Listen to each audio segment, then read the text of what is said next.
दो सहेलियां ज़ैनब और आयशा घर में एक दूसरे के पास बैठी हैं और बातों में मशगूल हैं। आयशा मुस्कुराते हुए, मेरा शौहर तो वाकई मेरे लिए अल्लाह की एक नेमत है।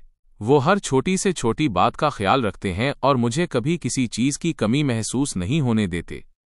अल्हम्दुलिल्लाह, मैं अपनी जिंदगी से बहुत खुश हूं। ज़ैनब लंबी सांस लेते हुए, यार आयशा, क्या बताऊं, मेरे शौहर की आदतों से मैं बहुत तंग आ चुकी हूं। हर रोज कोई ना कोई नई शिकायत होती है। मैंने हर तरह से उन्हें समझाने की कोशिश की, मगर वो समझते ही नहीं। आयशा नरमी से ज़ैनब को रोकती है, बस करो ज़ैनब, मुझे यकीन नहीं आता कि तुम हर वक्त अपने शौहर की खामियां ही देखती हो। क्या कभी तुम्हें उनकी खूबियां भी नजर नहीं आती? ज़ैनब हैरत से आयशा को देखती है, अच्छे शौहर, तुम किसकी बात कर रही हो? वरना यहां तो 99% बीवियों की यही शिकायत होती है। ज़ैनब आयशा से फिर उसने पूछा, क्या तुम बताओगी कि तुम्हारे शौहर के अच्छे होने का राज क्या है?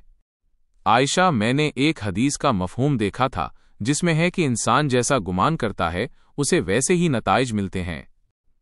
उसने जवाब दिया, मेरे शौहर के अच्छे होने का राज ये है कि मैं खुद अच्छी हूं, और दूसरा राज ये है कि मैं जितनी तारीफें करती हूं वो घर जाने पर मुझे वैसा ही नजर आने लगता है। मुझे लगा कि वो मुझसे ये कहना चाह रही है कि तुम जितनी तारीफें अपने शौहर की करोगी, तुम्हारा शौहर वैसा ही नजर आने लग जाएगा। जब ज़ैनब अपनी कहानी सुनाती है कि कैसे उसने ये तरीका अपनाया और उसके शौहर में तब्दीली आई। ज़ैनब, तो मैंने एक दिन दूसरी सहेली से पूछा और मैंने भी ये फार्मूला अपनाया और मैंने भी अपने शौहर की तारीफों के पुल बांध दिए। पहले दिन तो मुझे कोई ऐसी तब्दीली महसूस नहीं हुई। मैंने भी ठान लिया कि अगर उसने ऐसा कहा है तो मैं भी मुस्तकिल अपने दोस्तों के सामने उसकी तारीफें करती रहूंगी। फिर क्या था, आहिस्ता आहिस्ता मेरे शौहर के अंदर से वो जो खामियां मैं गुनवाती थी खत्म होने लग गईं और वो भी दुनिया का अजीम तरीन शौहर बन गया। आयशा हाथ आगे बढ़ाकर ज़ैनब का हाथ थामती है, देखो, मैंने कहा था ना, हमारे लफ्जों में बहुत ताकत होती है।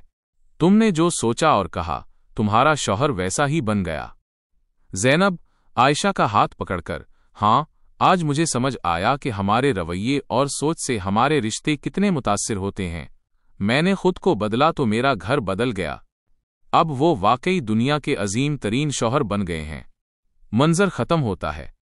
दोनों सहेलियां एक दूसरे को देखकर मुस्कुराती हैं, इत्मीनान और खुशी के साथ।